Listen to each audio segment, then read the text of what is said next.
Welcome, ladies and gentlemen, boys and girls. Hare Krishna.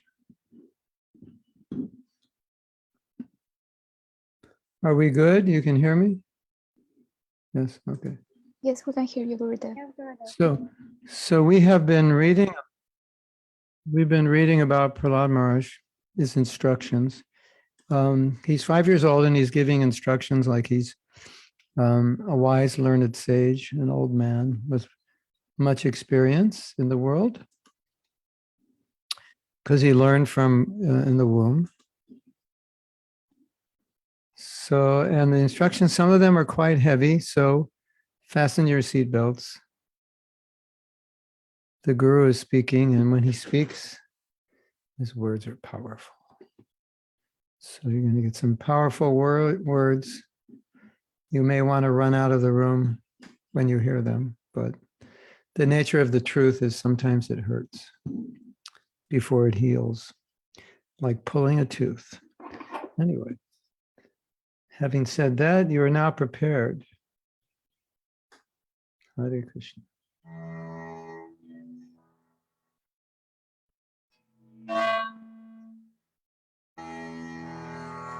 Govinda, Govinda, Govinda, Radha Madhava, Ji Radha Madhava, Ji Radha Madhava, Ji Radha Madhava.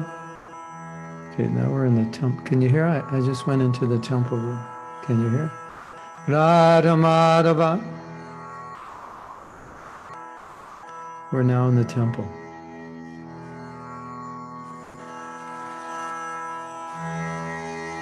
Ji Radha Madhava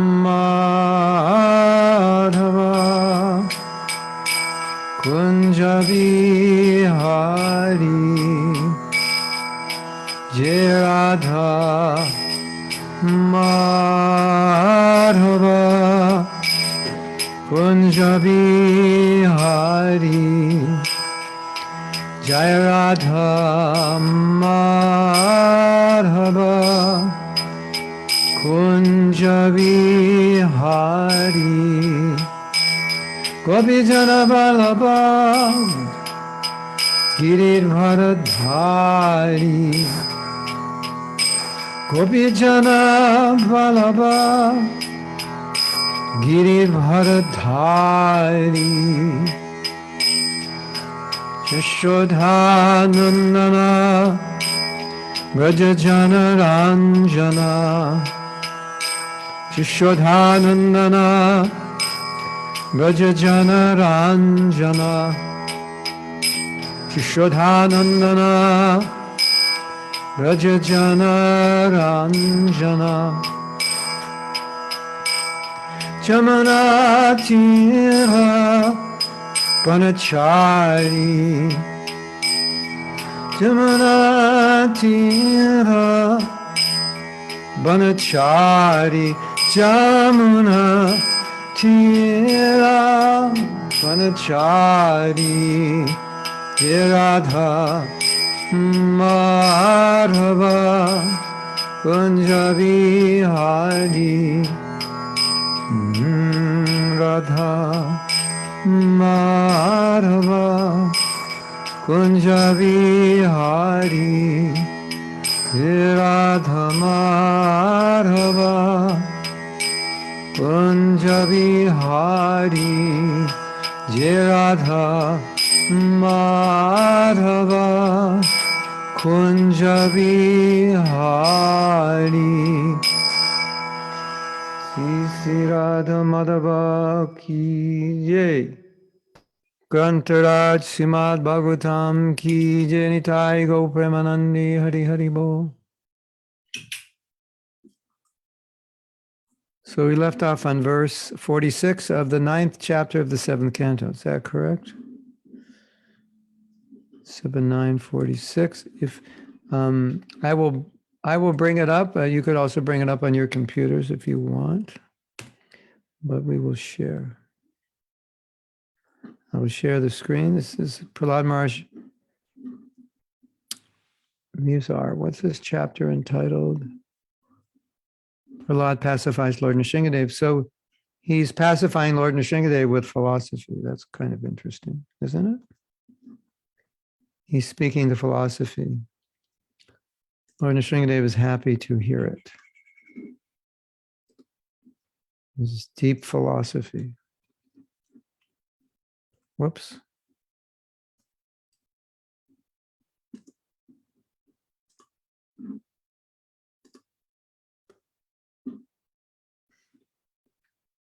Text 46. O Supreme Personality of Godhead. There are 10 prescribed methods on the path to liberation. To remain silent, not to speak to anyone, to observe vows, to amass all kinds of Vedic knowledge, to undergo austerities, to study the Vedas and other Vedic literatures, to execute the duties of Varnashram Dharma, to explain the Shastras, to stay in a solitary place, to chant the mantras silently, and to be absorbed in trance. These different methods for liberation are generally only a professional practice and means of livelihood for those who have not conquered their senses. Because such persons are falsely proud, these procedures may not be successful. So these are methods. What Prahlad Maharaj is saying, these methods are devoid of bhakti, and they can be artificial. And they may not produce anything but pride. Look at my austerities. Look how humble I am. I'm so proud that I'm humble. So paradoxes like that do happen on the spiritual level. Isn't it? Have you ever been proud that you're humble? Or, I'm so proud I have no false ego. Yeah, I think you do. But these things happen. And as we read in the verse before, a lot of times they're doing this because they want their own liberation. So it inadvertently becomes a self-centered process. Isn't that interesting? Like, have you noticed that you can be very self-centered in the name of spiritual life? I want to do this because it'll make me feel good. Of course, there's some validity to that. Everybody notice that Tanya changed her last name? I think that means she's married now. Everyone can say Haribol. She just got married after so many years. Now the real work begins. You can't get out of it now. Of course we can get out of it, but we shouldn't. Okay, so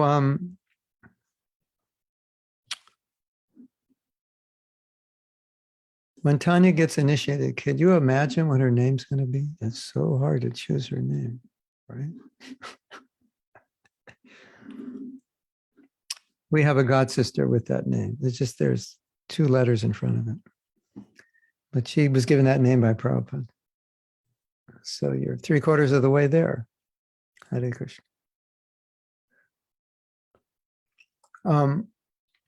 Yeah, so this is interesting because I think this is quite common, less common in ISKCON because we're very clear about what pure bhakti is, but it does seep into ISKCON. It's more common outside of ISKCON in spiritual circles where people are looking for peace, freedom from stress, just wanting to feel good, or wanting to be spiritual to feel good, not necessarily because they want more devotion. It's more of a shantaras, where you're appreciating, but the appreciation is beneficial for you, and it's not reciprocal necessarily with Krishna or with anybody.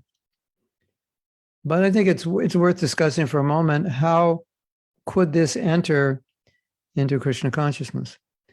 One of the ways it can enter very easily is because we're conditioned to always want to do things that feel good and avoid things that don't feel good. So if I give you a service and say, I want you to do this, and I see you frown, that means there's some fear, or you think this is going to be unpleasant, or you're uncomfortable or uneasy because you feel it's going to be difficult or whatever, right? So that's our immediate conditioned response. Has that ever happened to you?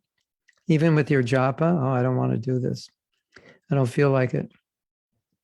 So that's our conditioned world. We're conditioned to, just do what feels good and avoid what doesn't.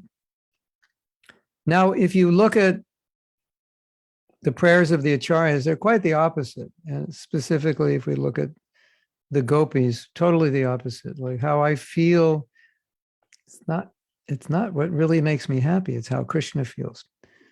So there, in advancing, obviously there's some balance because we're not liberated yet. But as we've discussed many times, when we're considering how we feel, that consideration, it's not material happiness that I'm considering. It's considering stability and some kind of calm and peacefulness so I can serve Krishna, but not, I don't want to be peaceful in and of itself, just to be peaceful, to enjoy peace.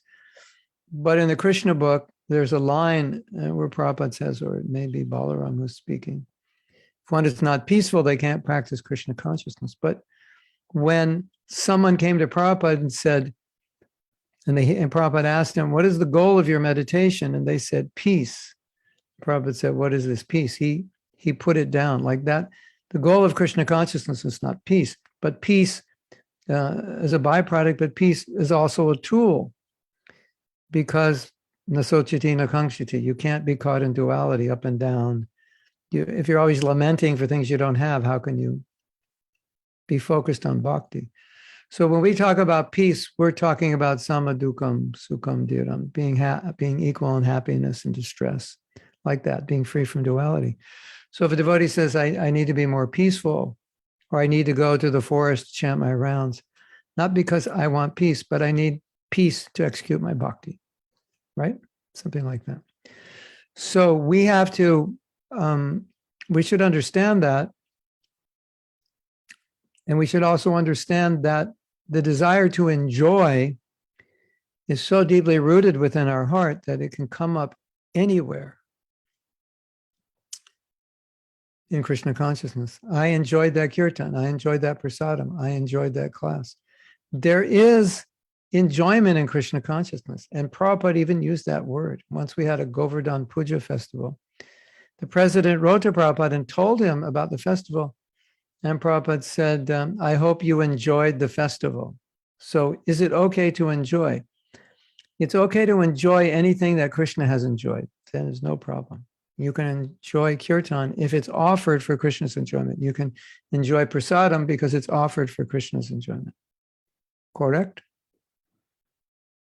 But if we try to enjoy it before he enjoys it, or we try to enjoy it independently of him, then we're in trouble. Then that's our conditioning. So that can enter into the mix. So let's say, like right now, I'm giving class, people are watching, and this will go online and other people will watch. And so I could be thinking, well, this is very good. I want to help more people, more devotees understand Krishna consciousness. I want to help them come closer to Prabhupada. I want to help them in their own bhakti. So that's very good. And I do enjoy giving class, as you notice. Otherwise, how could I give so many classes if I didn't enjoy it, right? If it's not something I like doing. So many, many, many, many devotees in ISKCON are giving classes all the time. They're teachers, they're Brahmins, they love teaching. They enjoy it. But what are they enjoying? They're enjoying Krishna. They're enjoying glorifying Krishna, making Krishna the enjoyer. That's what they're enjoying. So as long as you enjoy making Krishna the enjoyer, everything is good. You could write that down. That's a good one. Enjoy. I'm going to write that down so I don't forget. Enjoy making Krishna the enjoyer.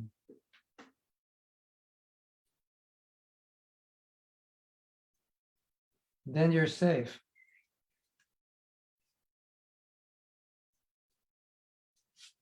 But if we enjoy making ourselves the enjoyer, that has nothing to do with Krishna, that's material. So now, the question to ask ourselves is, does that ever enter into my consciousness in my life? Or I'm doing devotional service, and is more about me than Krishna. So well, I can continue this example. So I'm giving class, right? And now, if I want to make myself the enjoyer, I will think, I will give class and I will impress so many people, and people will appreciate me, and I will enjoy that appreciation. Now I'm the enjoyer of giving class. Does that make sense? I will cook this offering for Krishna. Devotees will eat it and they'll tell me, you're such a great cook. Samira, you're the best cook you're the best cook ever. And so Samira was cooking thinking, yeah, they're all going to tell me I'm the best cook. So now, so that then the ego gets oiled and massaged by my devotional service, right? You understand? I'm just joking, Samira, not that you would do that. But we have to pick somebody, right? Just to make it personal. Fictitious example, don't worry.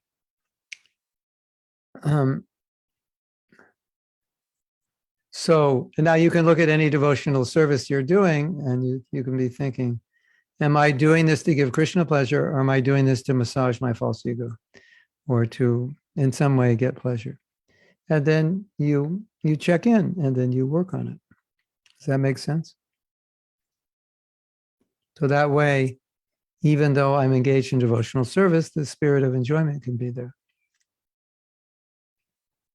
Because it's very strong, as we all know.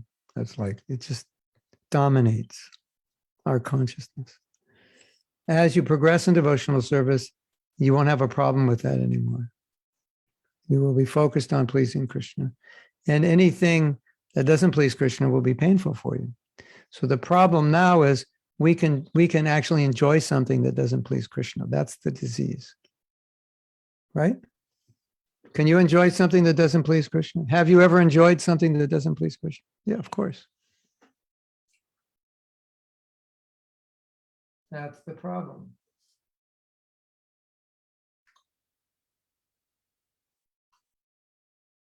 And I think we're quite good at that, aren't we? For a pure devotee, on the enjoyment meter, if it doesn't please Krishna, it stays at 0. If it pleases Krishna, even though it doesn't please him, it goes up to 10. For a materialistic person, if it doesn't please God, it doesn't matter. As long as it pleases me, it goes up to 10, right? If it doesn't please God, it doesn't bother me, has nothing to do with me. It's just all about what pleases me, right? So we're going from that consciousness and trying to go into the consciousness where if it pleases Krishna, pleases me. If it doesn't please Krishna, it doesn't please me. That's where we're trying to go. Correct? A long path to travel, ladies and gentlemen, but we have to be able to see when we're doing this. Now, sometimes we can't see when we're doing this because the ego won't allow us to admit it, because it's too painful for the ego to admit that we're trying to take Krishna's position. And self-honesty is often blocked by a big false ego. And the big false ego wants to think, no, I'm a good devotee, I'm this, I'm that. And if I remove the false ego and actually see where I'm at, it can be quite discouraging. And we don't want to believe it. But in order to advance, we have to be as transparent and objective and as possible, and then we can actually do something to improve ourselves. Correct? Sí, señor, señora, señorita. Está bien, Prabhus. Verdad, Prabhus, verdad. Is it true? It's true. Okay, we only got response from the Spanish-speaking people. Everyone else was staring in space saying, what is he talking about? I don't understand. Just practicing my Spanish a little bit. We're going to Mexico and Mexico in like a month and 5 days. Got to polish up on my Spanish. No hablo español. You're all invited to Mexico. We're having a retreat there. Just on the 10th, June 10th, 11th, and 12th. Bring your tents. I don't know if there's room for everybody. I'd have to bring a tent. Anyway, I just made a video about it, so you'll hear more about it. Yeah, so if obviously it's extremely important to understand if I'm trying to be the enjoyer or I'm trying to make Krishna the enjoyer. Now, of course, as conditioned souls, it's kind of a little of both, right? And you all know, I've said a million times, you should serve Krishna according to your nature, what inspires you. That's very good. Yeah. So yeah, I enjoy doing this. Should I not do it? Well, you become purified from the enjoying tendency by doing it for Krishna, because it's for his pleasure. So even though you enjoy doing it, because you're doing it for his pleasure, the enjoyment you're getting is ultimately really just coming from pleasing him. He's happy. I've taught many classes, and sometimes I get invited to do some class somewhere like a corporation or some school or something where they want some topic which is well, Nadia knows because she was with me when we did, what was that topic? What did they want? Inspiration or something. We went to school, how to become inspired, something. So what was it called? Inspiration. Inspiration, yeah. So we were invited to a school near Vrindavan, a college, university. So whenever I'm invited to do these things, even they pay. And of course, we can use money in Krishna's service. So yeah, sometimes we take these and these engagements, and sometimes they lead to other engagements which are more direct, which this one did, or potentially did. But after I give the class, even if it's good, I always feel like it's not directly Krishna consciousness. So I feel empty. I don't feel really happy, even though I love to teach. And even though I'm teaching often brilliant ideas, not that I'm brilliant, I stole them from brilliant people. Some of them are mine, but many have just, life has taught me. I've read books and this and that. And of course, we have Prabhupada's books. So a lot of it is just deep stuff and really good stuff. But because it's not directly Krishna conscious, I don't feel the same at all. So even though I enjoy teaching a million times more if it's about Krishna, right?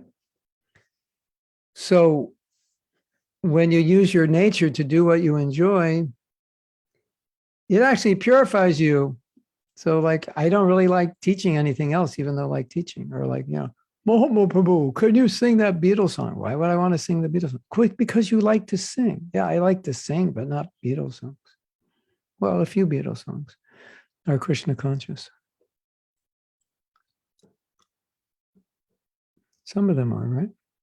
But the ones that aren't Krishna conscious, why would I like to sing? So you go, and the devotee says, oh, it's my favorite song. I love that song. I say, yeah, but he's just singing about his girlfriend and how much she hates him and how much he loves her. Why do I want to sing about that? But it's a beautiful song. So that's where you get into trouble. You just like it because you like it, and it's got nothing to do with Krishna, and it's got everything to do with Maya, and I like it. That's a problem. Don't you think? The other day we were listening, some of my godbrothers were here, and we were doing some recording, and we were listening to a couple of Christian songs, and the lyrics were completely Krishna conscious, totally. It's okay, sing that song. The song, the pre-chorus of the song was about why God accepts me, why Jesus accepts me, and the pre-chorus is not because of what I've done, but because of who you are, not but because of who I am, but because of what you've done. It's like, and I teach that all the time. Mahaprabhu accepts you, not because of who you are, but because of who he is. And so something like that, yeah. And you might say, I like that song because that song, it's our philosophy. It reminds me of Krishna, When I hear that song, I think of Krishna, even though he's talking about Jesus, or I think of Jesus also. That's different. But to love a song where someone's singing about having sex with his girlfriend, it's like, hello, Prabhu, you might want to go see the doctor of the soul. Like something may be wrong with you. Like that's not what we're trying to do. But as a side point, I had this idea. I don't know. You can all think about this.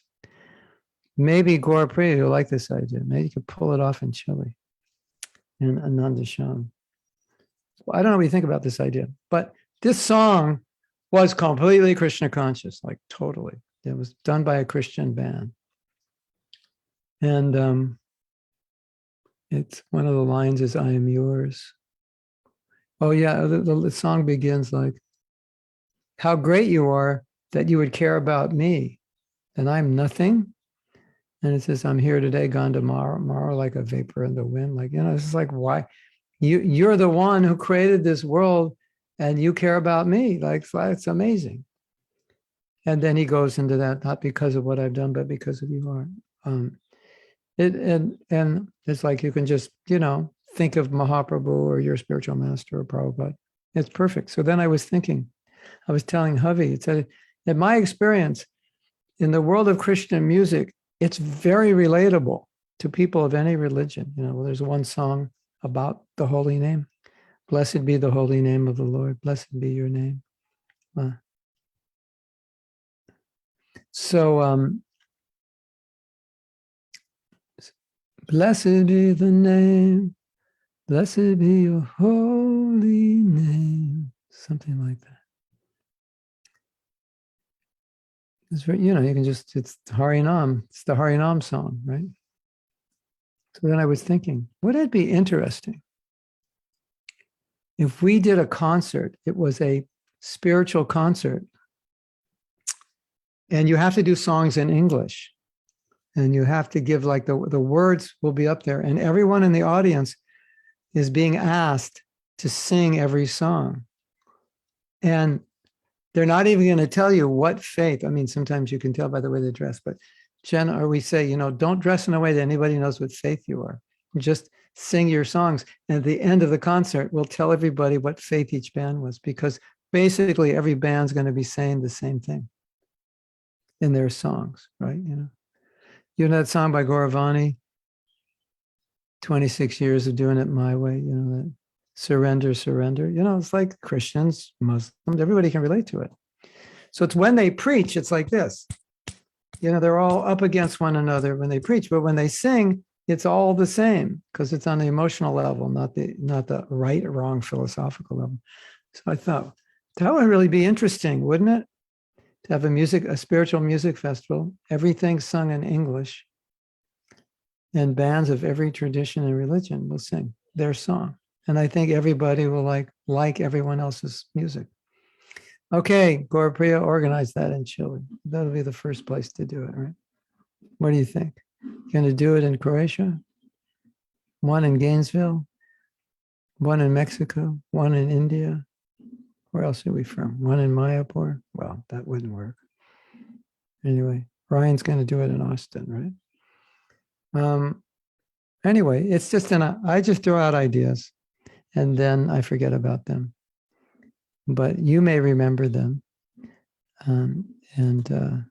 Yeah. Or sometimes, it's like, let's say we wanted to do a concert, but we invite another band, and they'll sing something that is approved shastrically. All right. And attract some people. Yeah. Why not? Okay. So I think that we sufficiently covered that verse, so we can go on to the next one. Actually, I'm going to go see if you have questions. It's actually better. It's better to take the questions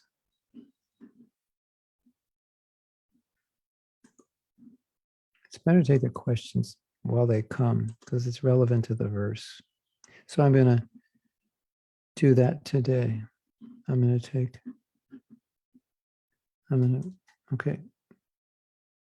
At least to remind us of what I said. When Kamania was here, she used to, in the chat, she used to write the quotes that she liked from the class, and I'd read them and I would say, you remember this, how she used to do that? This was like 2 years ago. Yeah, so we'd be reading after the class, we'd be reading the comments and I'd read something. And I go, oh, that's nice. Who said that? And she'd say, you did. I'm just quoting. That's the nature of teaching. Krishna's transmitting. You don't even remember what you said. Nadia is saying, that's exactly what I was thinking this morning. So we have to have a new standard for comments, because when you say that was something I said, but we don't know what it was. And I have to figure out what I said. I mean, sometimes I figure it out, but if we can put in the quote and then say, that's what I was thinking, that would be better. Okay, let's see. Before I ask you what that is, Nadia, let's see if I remember. That's exactly what I was thinking this morning when I was chanting up. I felt so guilty for being happy. Krishna consciousness, because we're always told we're not enjoyers. Krishna is the only enjoyer. Now here I am happy in my practice of Krishna, smiling all the time like an idiot. I think the idiots are the ones who don't smile. So I was praying to Krishna to help me find the answer. It's okay to be happy and joyful in Krishna service. Now they realize that being happy in Krishna consciousness is the best, most important service. Yeah. You know, I'm going to say something heavy. And Prabhupada said, if you're not happy in Krishna consciousness, you're not a devotee. He said back then. He might have said you're a demon. I don't know. But he said something heavy. Yeah, your realization is correct. Happy and enjoyer are two completely separate ideas. Right? You hear a class and you think, wow, I was so happy I went to that class. It was so inspiring, so enlightening. I learned so much. And you walk out of the class all bright and smiley, and your temple commander comes up to you. Why are you happy? You're not the enjoyer. You're not supposed to be happy. You know, that's the Bhakta Bozo, Bhakta Burfi videos, you know. Bhakta Burfi becomes the temple commander, and so devotees are happy. You're not supposed to be happy. Prabhu, you're not the enjoyer. Okay, you got it? You're not the, stop smiling, Prabhu. You're not the enjoyer. And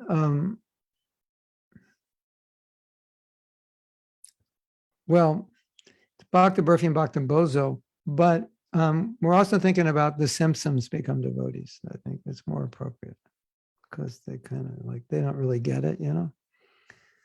So Bhakta Burfi and Bhakta Bozo never really got the philosophy correctly. They got it backwards. So, yeah.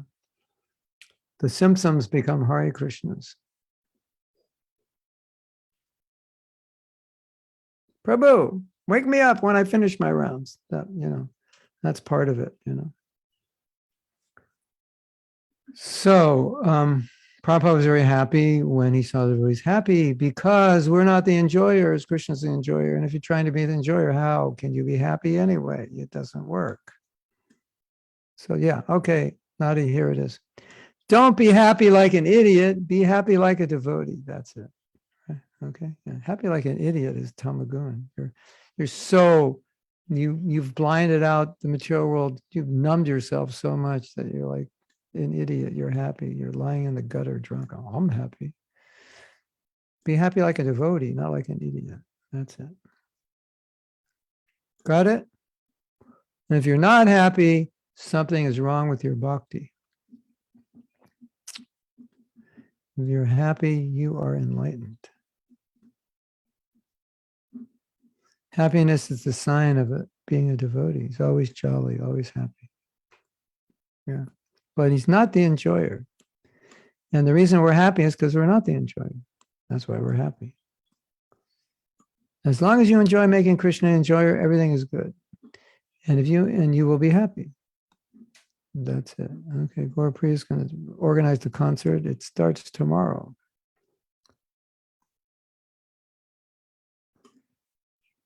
Tanya says, I've been meditating for months. How wonderful it would be to make a dance performance of Krishna and Vaishnava songs and songs from other traditions. Wow, great minds think alike, which would speak about the spiritual.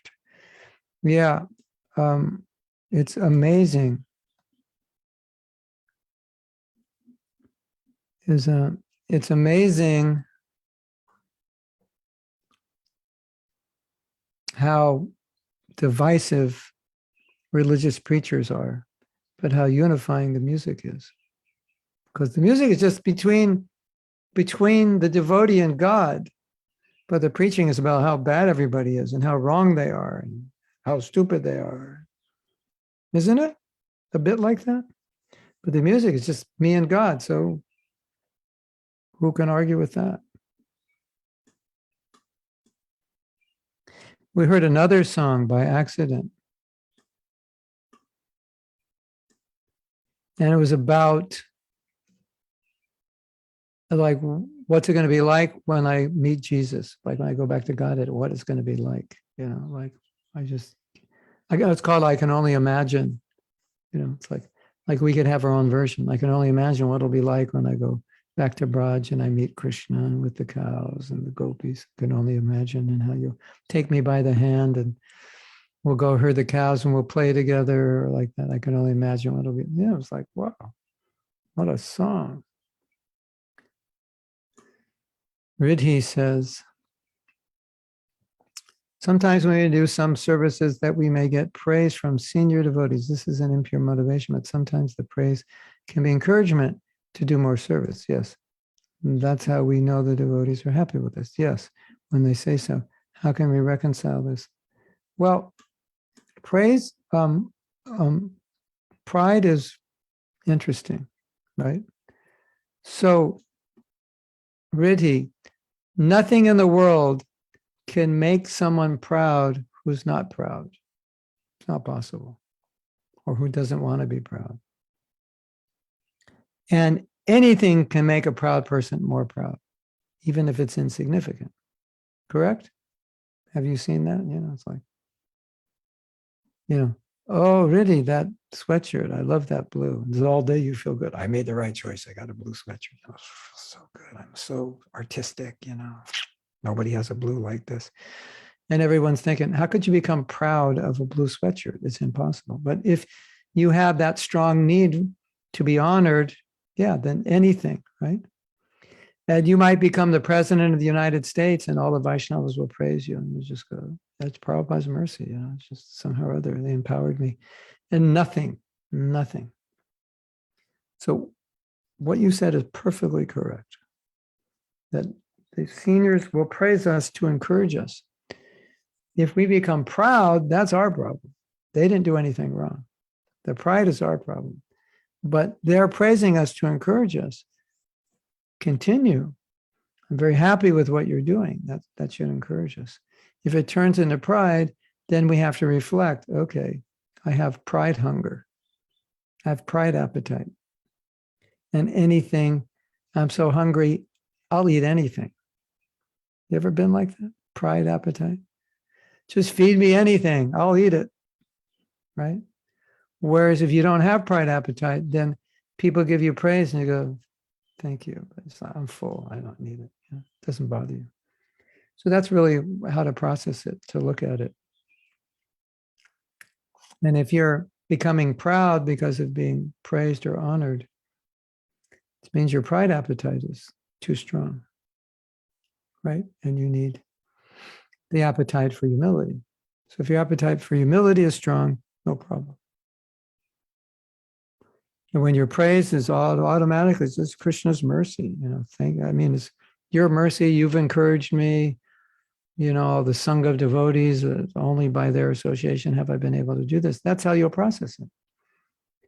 And you'll feel encouraged. Well, you know, they like what I'm doing, so I'm encouraged to continue. But you won't become, being encouraged to continue and pride, they're two different things. Thank you for that, I'm encouraged. It's like if you say, if I'm sitting here thinking, you know, I give class every day and I'm just looking at faces on a screen and I don't know if they're benefiting from these classes, they all look like they're half dead, just like staring at their computers, I'm just going to stop giving classes. Right? I was like, why should I waste my time? And then you say, no, no, no, no, no. No, we really like these classes. They're helping us a lot. And I go, really? Really? And you go, oh, yeah. So I think, oh, okay, that's inspiring me to give. So it doesn't make me proud. Oh, I give such a good, they told me I give classes. Oh, well, your classes are the best. And now my false ego is feeling really good. No, it's like, oh, okay, that's encouraging. Okay, I'll continue. That's how it's supposed to go. Bypass false ego and pride and all that and just go to the encouragement. This will satisfy the devotee, so I'll do it. Does that make sense, Rid?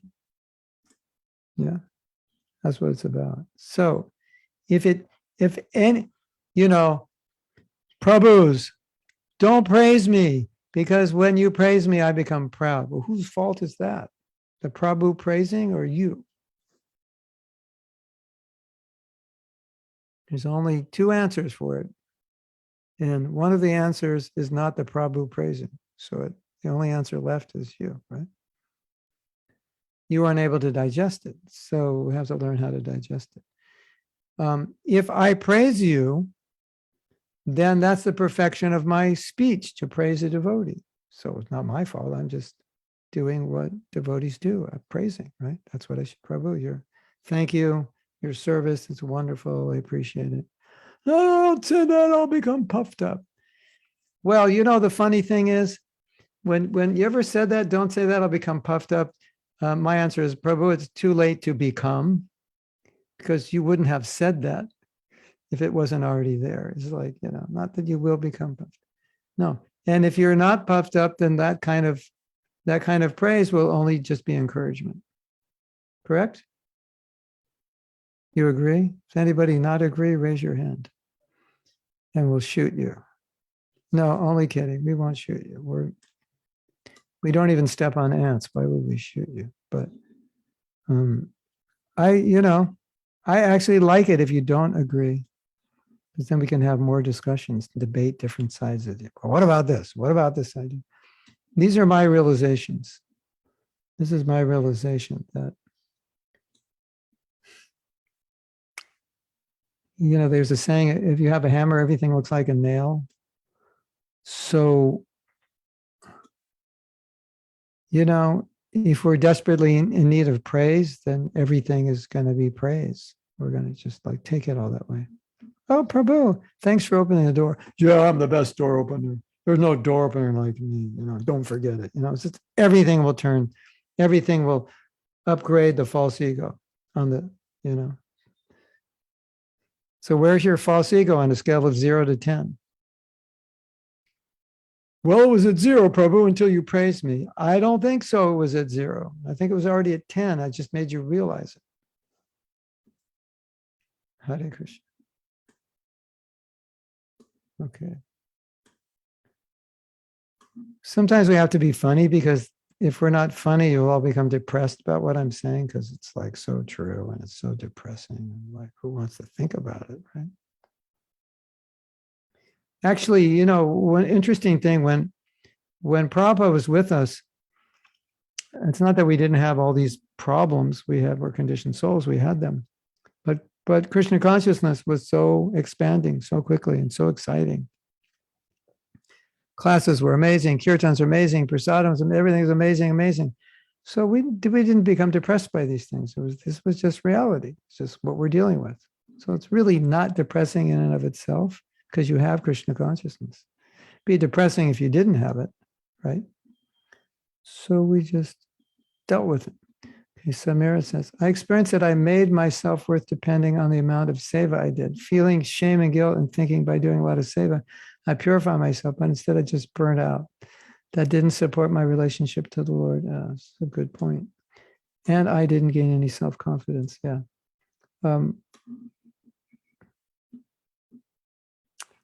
That's a very bad motivation, isn't it? It's the wrong motivation. Then you see, the problem is doing something to increase your self-worth it's understandable, but it's in the neighborhood of pride. It's like they go together, and it's unhealthy for our spiritual life. It's unhealthy emotionally, psychologically, but it's also unhealthy for our spiritual life because we don't want to be motivated to get the applause of others. This one rock star said, I want to become famous because then I would be loved by my fans, and that love would make up for the love that I lack in my life, which was another way of saying I don't love myself, and so I need to get the love of my fans. And then she said, but it didn't work. I got it, and it didn't work. Because it can't work. Because if you hate yourself, no amount of other people loving you is going to help you. I mean, it can help, but you have to change fundamentally how you see yourself. Sometimes it helps because when you know people accept you, you can accept yourself. But if you don't accept yourself, then no matter how much acceptance you get by others, it doesn't change anything. It just becomes an addiction, right? It's like, Samira, it's like saying, I'm not going to eat until people put the food in my mouth. And we all say, probably a better idea you put it in your mouth yourself, because sometimes people are not going to feed you and you're going to be hungry a lot. Or sometimes they're going to feed you a little and you're still going to be hungry, and then they're going to leave. Right? Does that make sense? So like, try to live your life by going around the street. Excuse me, sir, I have this sandwich. Could you feed it to me? Why don't you say, why don't you feed it to yourself? And I said, no, I can't. And everybody's saying, why don't you feed it to yourself? What's wrong with you? Oh, thank you. Smells like skunk? No, I thought it smelled good. My wife says it smells like a skunk. I came in my office, it smells good today. That reminds me of the song by the Beatles. You say yes, I say no. You say high, I say low. That's what it's like to be married, right? Smells like a skunk. Smells like incense. It's hot out. It's cool out. Yeah, that's what you have to deal with when you're married. There are two different species, men and women, in case you haven't noticed. They come from different planets.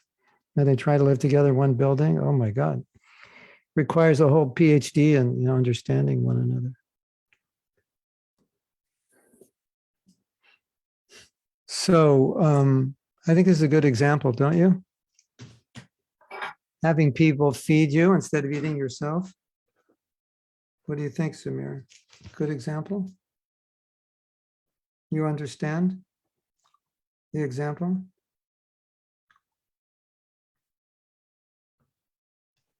I do understand. Thank you. Yeah, so think about it. I'm going to do a lot of seva so people will feed me. I will do so much seva, I will kill myself just to get fed. Why? Why don't you eat yourself? I don't know how.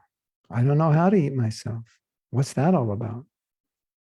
I'm like, oh no, just appreciate yourself. How do you do that? I don't know how to do that. No, you just take your hands and you eat. You put it in your mouth and you chew it and swallow it. It's the same thing, right? Like, it really doesn't matter what other people think about us, because ultimately it matters what we think about ourselves, because that's what affects us the most, right?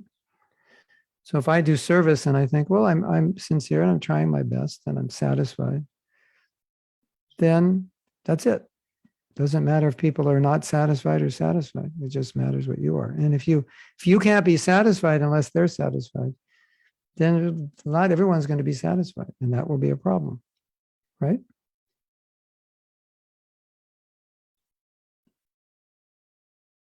Make sense?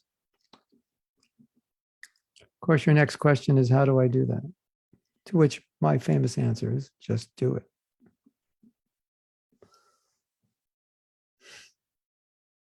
This is how you do it, Samira. You go, good job, Samira. I cleaned the temple. You did a good job. Hare Krishna. That's how you do it. And you walk out of the temple and nobody says anything, and you walk out feeling great because you were like, yeah, I cleaned the temple. Look how clean this is. Nobody's cleaned it like this ever. I feel so proud of myself. I did such a good job. I don't need anybody else to tell me anything. And when I feel proud of myself, it's not mundane pride. It's like Krishna gave me the ability and the intelligence and the desire to clean the temple like this. I feel good that I did it. I did service. That's it. You know, you do something, right? Then you go on YouTube and you see somebody doing it better than you. Ah, so bad, right? You probably notice there's always somebody better than you, and that super guy or girl on YouTube, there's somebody better than them also, and it kind of goes all the way up to the demigods, and then, you know, Brahma, and then, you know, just go all the way up to Krishna. There's always going to be somebody better. So, and what does the Gita say? When you become self-realized Krishna conscious, that's it. Satisfied. Doesn't, there's still all these people better than you, but you're satisfied. So,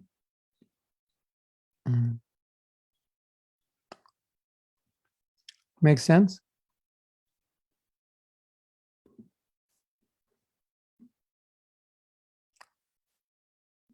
Tanya says, Kamal says, real test is remain happy even when criticized. Yeah.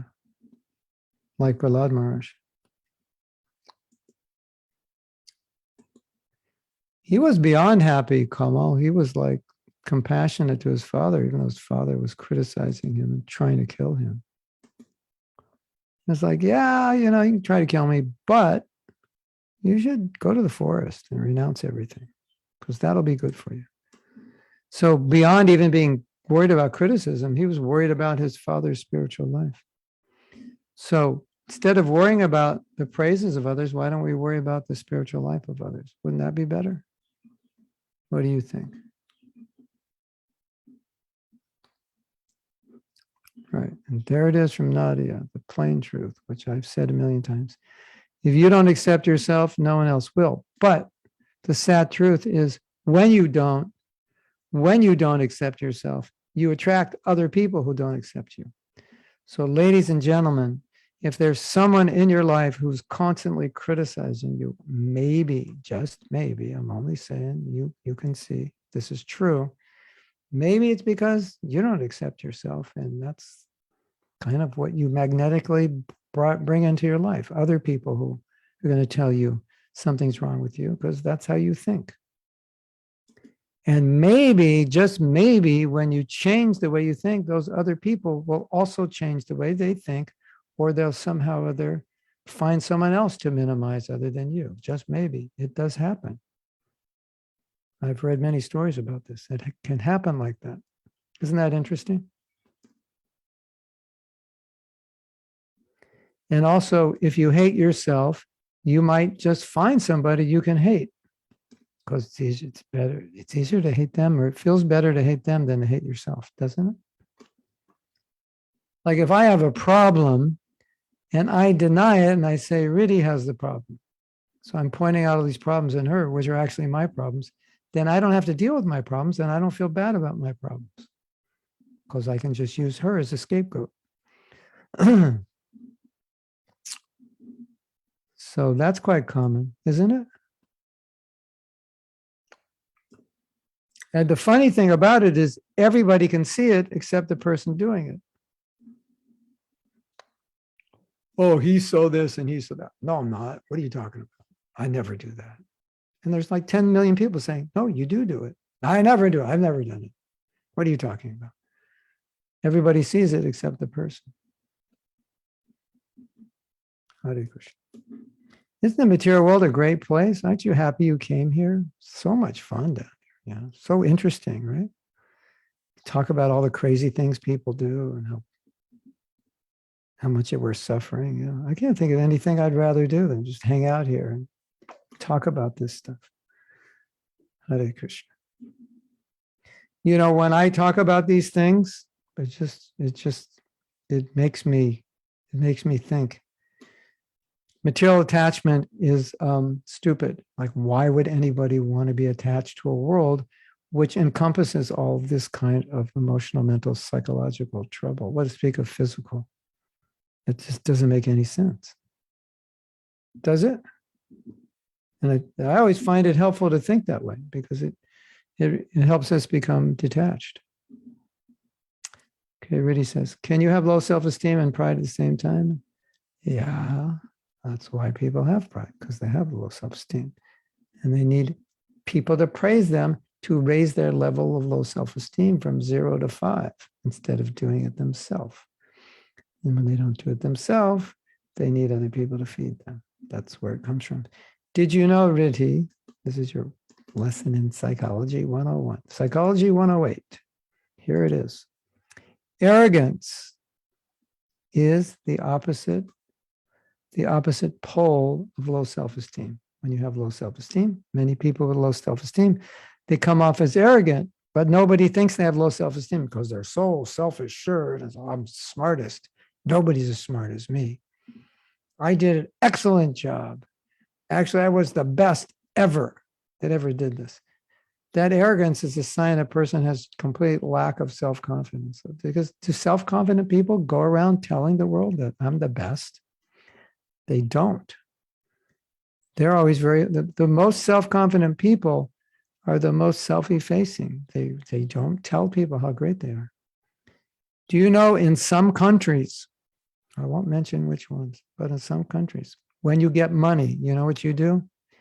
You buy a big gold chain and a big cross or something, that's like worth like $10,000.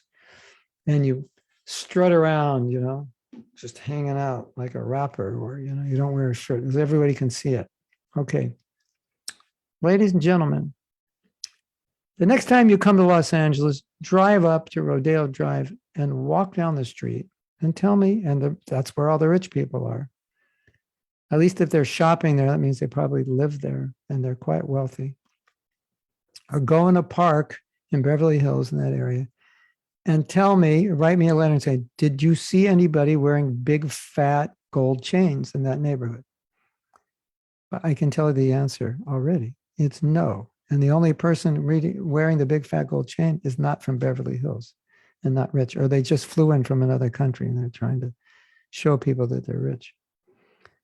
So what do the wealthy people wear?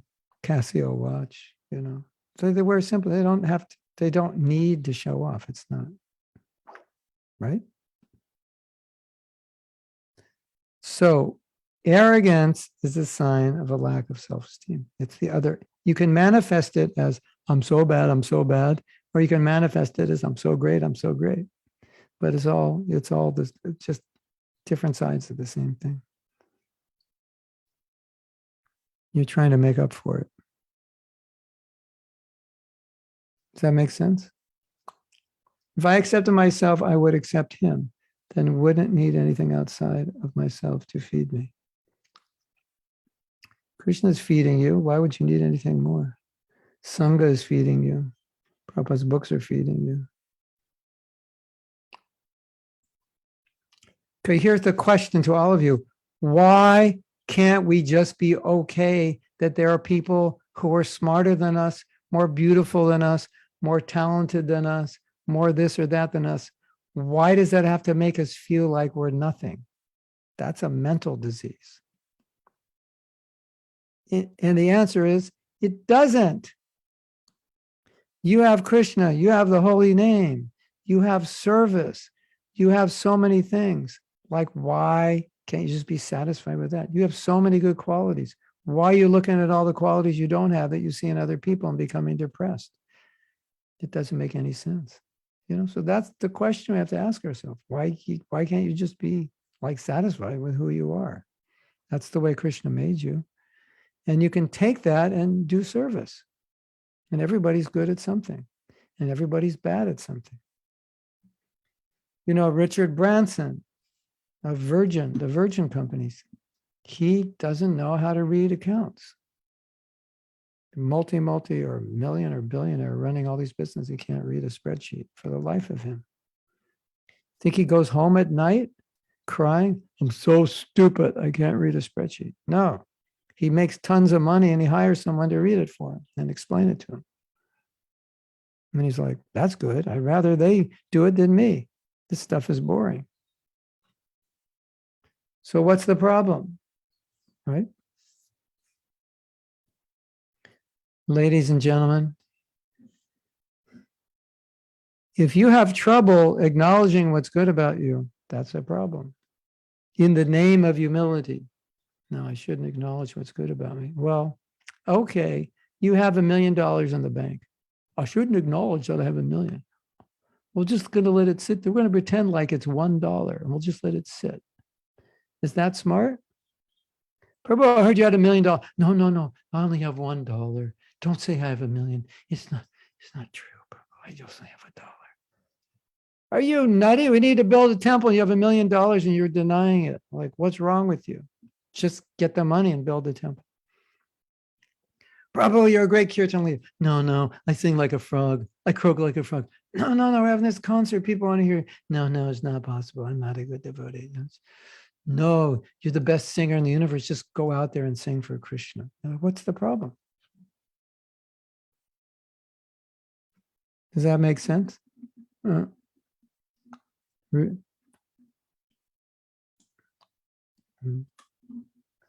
Is your relationship with yourself a reflection of your relationship with Krishna? Well, let me see if that's the next question.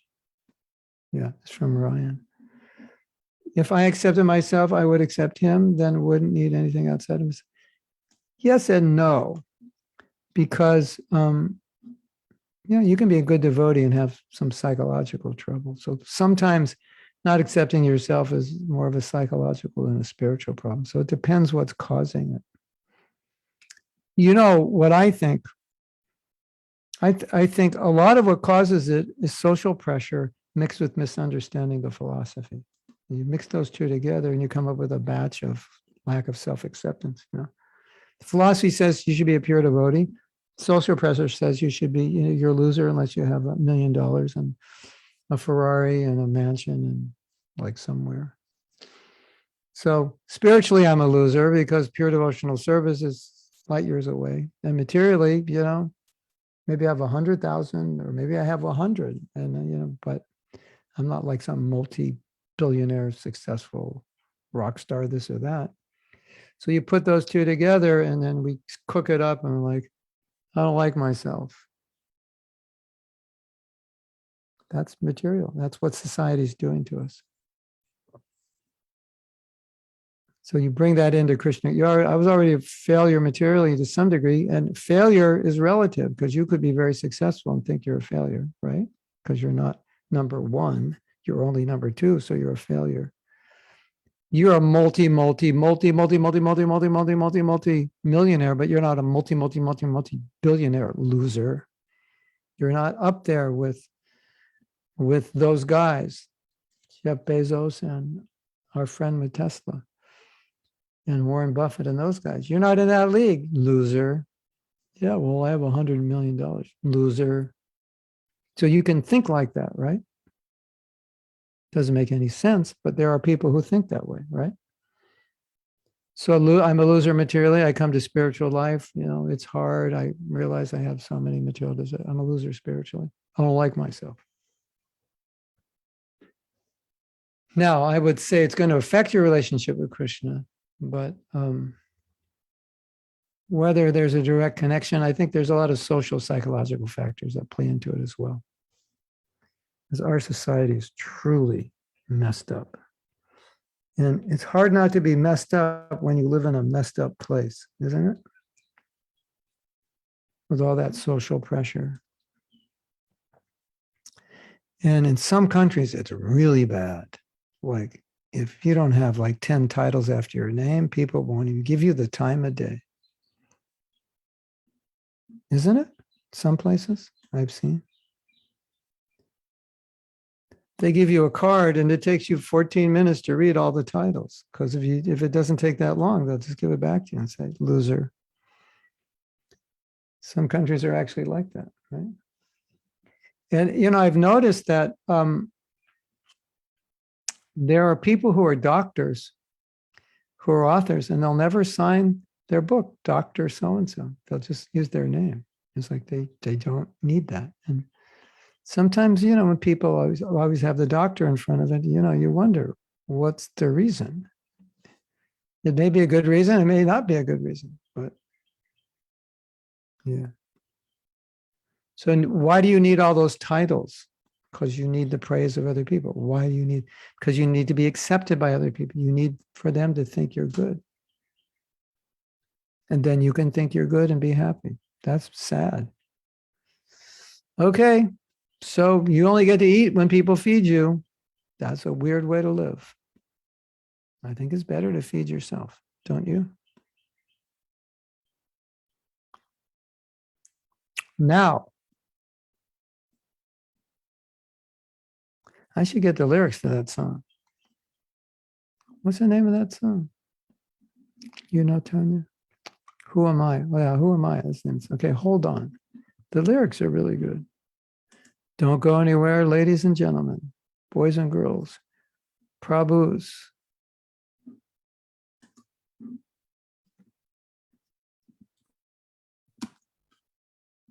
I think these lyrics are right out of a class I gave.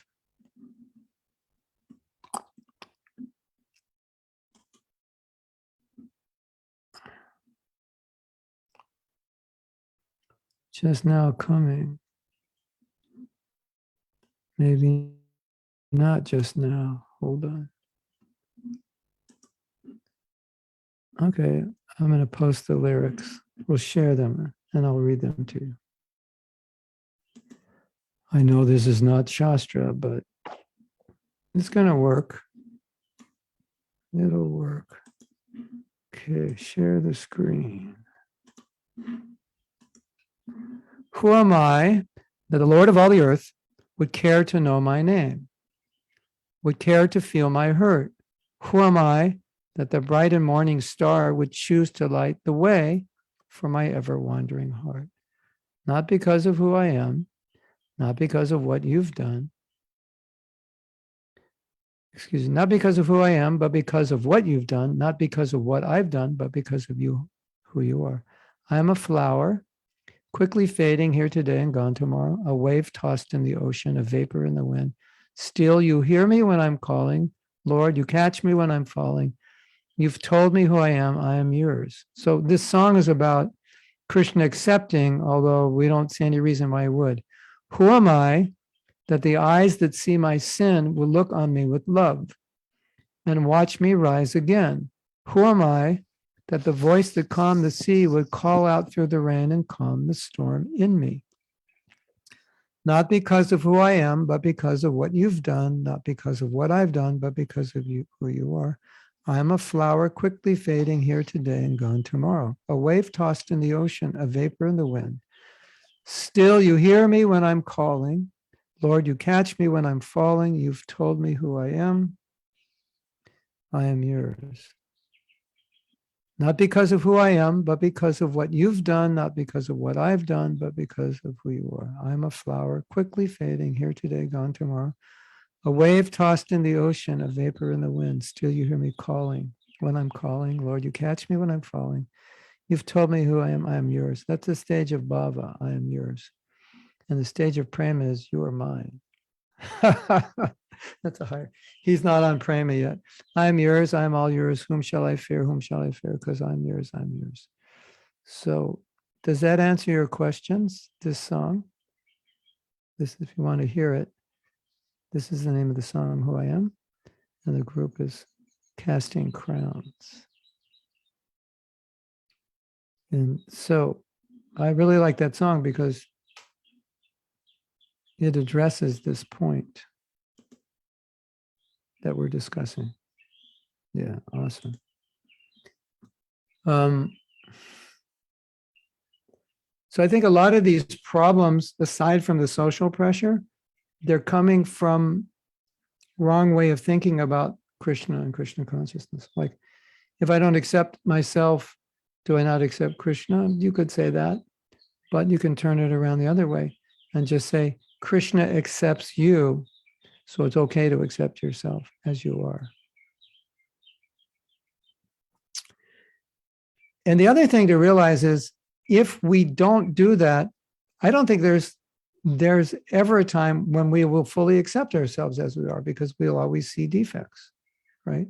Even if you become more advanced, you'll see defects, because there's always someone who's going to be better than you, more successful, wealthier, smarter, knows more shlokas, gets more likes, more clicks, more zeros in their bank account.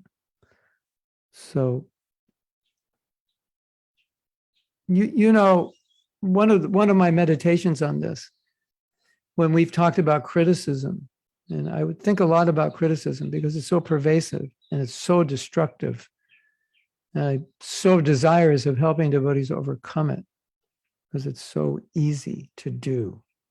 It comes naturally, right? Just regurgitates, just comes out of us like, and while we're doing it, we're thinking, why did I just do that? Right? So it comes from a mentality. And as I contemplated this, I thought,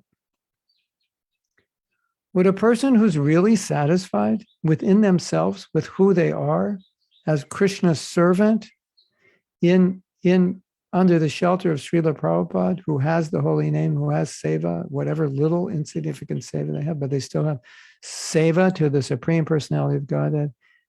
Would someone who really appreciates that and is satisfied with that be critical? No. Why not? Because they would be satisfied. They would be happy to be engaged in Krishna consciousness. They would love to chant. They would love to serve. And when you're happy and you love what you're doing, criticism is the last thing you do. Criticism is what you do when you're miserable, when you're not happy with yourself, when you're not happy with, I hate everybody, I hate everything, everything's bad. And you're, do you know anybody who's made the same complaint for the last 48 years? And every time you talk to them, they tell you the same story. Like, what's that all about? Is that a happy person?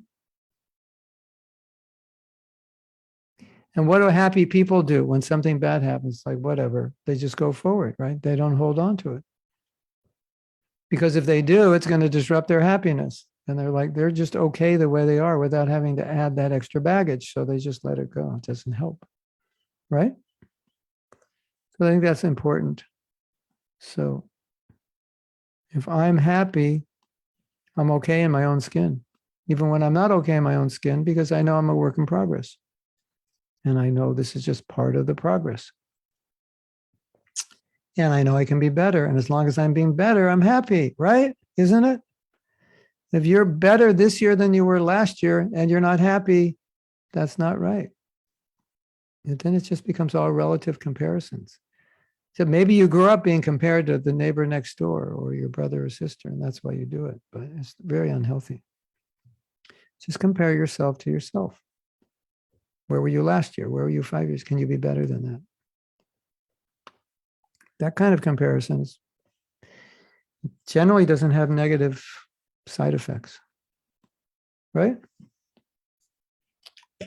Verdad? Verdad. Correcto.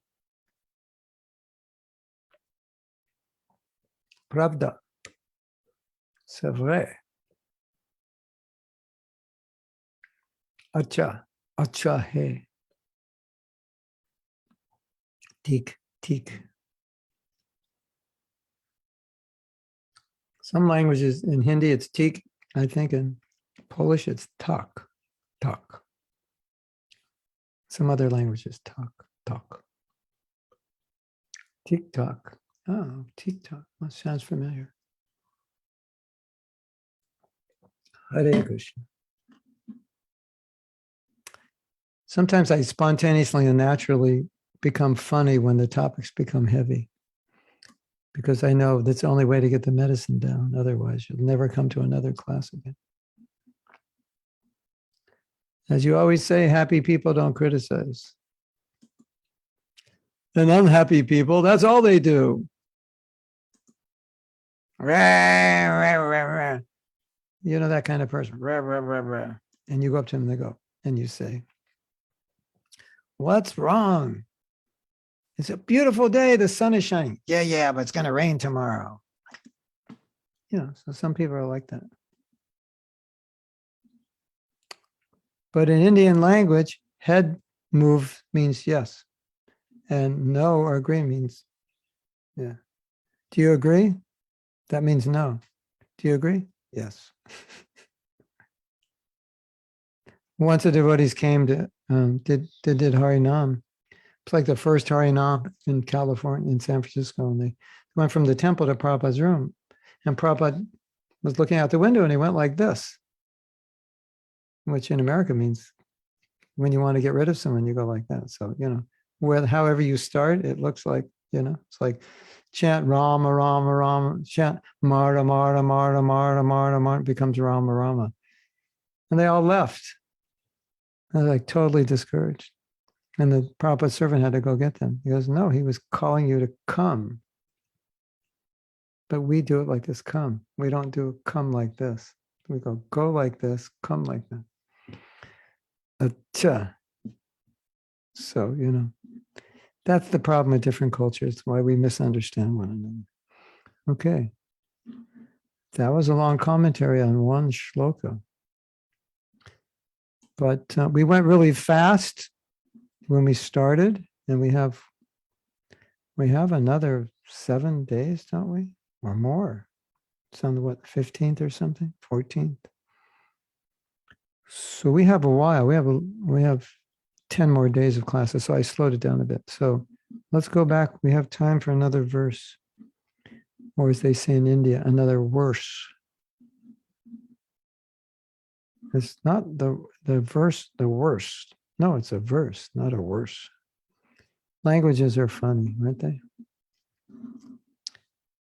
They pronounce V as W and they pronounce W as V all over the world. We're going to chant verses all over the world. And I'm always like, why can't you just pronounce it properly? It's kind of like a Woody Allen comedy. It's like these little things drive you crazy and you notice them. And, it's like that's material life. Have you ever noticed stupid things that drive you crazy that you shouldn't be bothered by and you are? I thought that only happened to neurotic Jewish people, but apparently it happens to everybody. It's kind of Maya's sitting and looking at us and laughing. It's like, why are you becoming upset about something so stupid? You're in line, you have to purchase something, and the person in front of you is like, 1 cent, 2 cents, 3, go in this pocket, 4 cents, here, 6 cents, 7.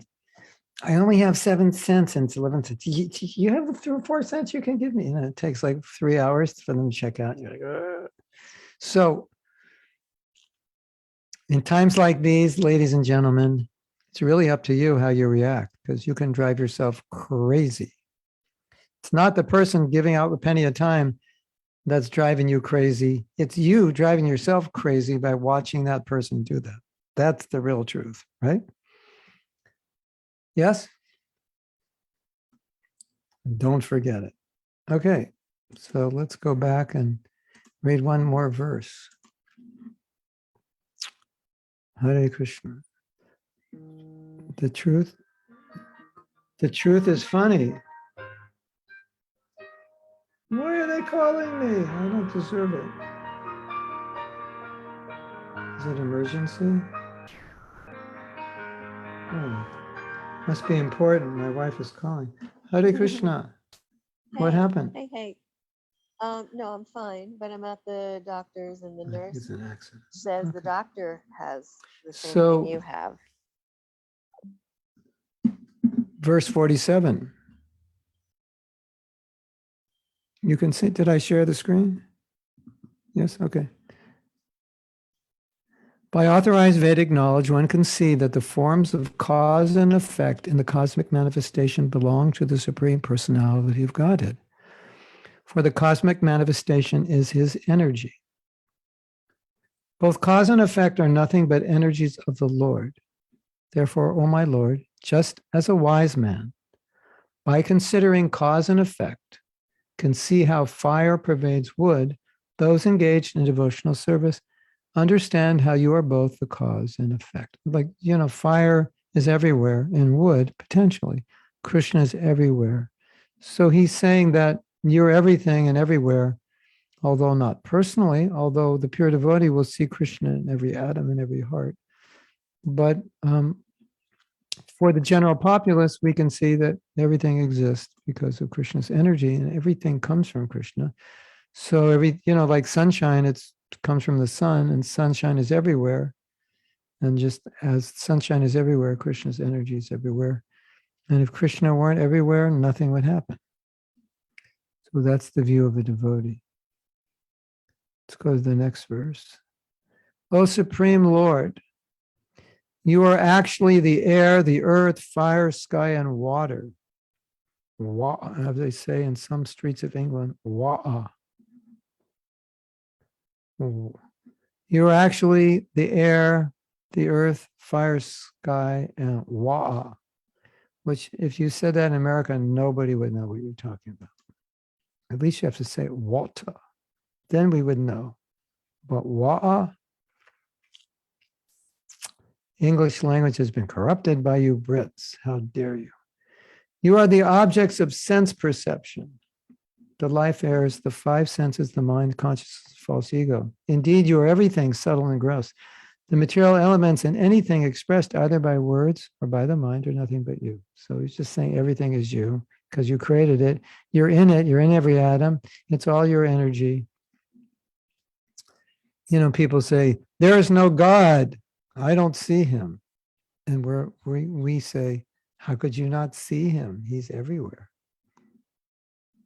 So that's the difference between a devotee and a non-devotee. Devotee can see Krishna through his energies and everything. And non-devotee can't. Denies, wants to deny. There's no God. Okay, good luck. You're surrendered to old age and death. You're not the supreme. And you have no shelter. If there's no God, you have no shelter. That's a very depressing life. Okay, text 49. Neither the three modes of material nature, sattva guna, rajaguna, and tamaguna, nor the predominating deities controlling these three modes, nor the five gross elements, nor the mind, nor the demigods, nor the human beings can understand your lordship. For they are all subjected to birth and annihilation. In other words, Krishna is the source. Nobody can understand the source because they've come from the source. And nobody can understand Krishna unless he allows them, but you can't just understand him even though you're some super demigod or superhuman being. Considering this, the spiritually advanced have taken to devotional service. Such wise men hardly bother with Vedic study. Instead, they engage themselves in practical devotional service. It's like, the idea of Vedic study could be to try to understand everything. And in realization that that's not going to happen, devotee thinks, okay, we'll just do devotional service. Krishna is the source. So, why endlessly study? Why not just surrender to the person? So text 50. Therefore, O Supreme Personality of Godhead, the best of all persons, to whom prayers are offered, I offer my respectful obeisances unto you, because without rendering 6 kinds of devotional service unto you, offering prayers, dedicating all the results of activities, worshiping you, working on your behalf, always remembering your lotus feet and hearing your glories, who can achieve that which is meant for the Paramahansas? So this is a basic premise of Krishna consciousness, that Krishna has to reveal what we understand, and we can't force realization. We can't climb the ladder of realization just through knowledge or austerity or demanding Krishna. I only ate 1 chapati today. I should be able to enter Rasa Lila. Doesn't work that way. When Krishna is pleased with the devotee's service, when Krishna is pleased with the devotee's attitude, when he's pleased with his service to his guru, when he's pleased seeing how the devotee is trying to help others, then Krishna says, okay, let's move him along on the assembly line back to prema. But otherwise, he can't jump on the assembly line and just walk. It doesn't work that way. Bhakti mama vijananti, devanyas-chasmi tattataha. That's in the 18th chapter. I'm only known by bhakti. That idea comes up all throughout the Gita. Fools can't know me. Because they have high IQs, but we call them fools because they won't become devotees. And that's the only way you're going to know me. And Prabhupada said, why would anybody want to open their heart and reveal themselves to someone that doesn't even like them? So when a robber comes to your house, do you tell him where you have hidden all the money? Probably not, right? Do you have any money here? We have nothing. Nothing. Yeah, we have nothing. It's all in the bank. We have no money here. You have $100,000 under your mattress. You're not going to tell them. Well, that depends what he tells you. If you don't tell me, I shoot you. Then you have to make some decisions. But generally, you're not going to tell an enemy your secrets, right? So that's our basis of our philosophy. Hare Krishna. Prahlad Maharaj ki jai. Okay, we have a question from Bharat. Bharat Bell. Whenever I think of Bell, I think of Bell Puri. Just see. I also thought that many times, like we can really understand through astrology whether Krishna is interfering with my karma. Krishna created astrology, so I can't use the science made by him to understand his interference like we come from him. How can we understand him if he wants? You can understand him if he wants you to. Otherwise, forget it. You can misunderstand him. I can guarantee you that. Look at how many editions of Bhagavad Gita there are. Every one misunderstood. Some man met Prabhupada. Said, I want to show you my book. I've been working on it for 10 years. Some big Sanskrit scholar. Prabhupada, I believe he must have looked at the book before the man came. Prabhupada said, yes, I've seen the book. 10 years working on it, still there are mistakes. Like, who can translate Bhagavad Gita if they're not a devotee? What are they going to say?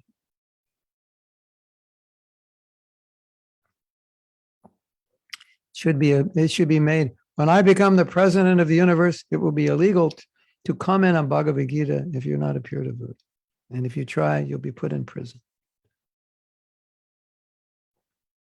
Because all you can do is mislead people, right? It should be illegal. It's like Nadia is going to fly over to America and she's going to teach statistics and trigonometry and geometry. Like, do you know any of that? No, but looks interesting. I could write my own commentary. I could speculate on it. Make up some new theories about it. Why not? It's a free world, freedom of speech. No, illegal. Kick you out. You can't. You have to follow the authorized system. Okay, it's time to end class. The golden jewel has appeared. The golden pearl has just flown in from Hawaii, the only place in the world where there is any enjoyment, according to Prabhupada. If there, and that's not a guarantee, if there is any, it's there, but that's a big if. Hare Krishna Gurudev, please accept my humble obeisances. Jai Prabhupada. Haribo. There's only enjoyment when you're here, Gurudev. Okay. But only there's enjoyment for both of us. Yeah. Wherever you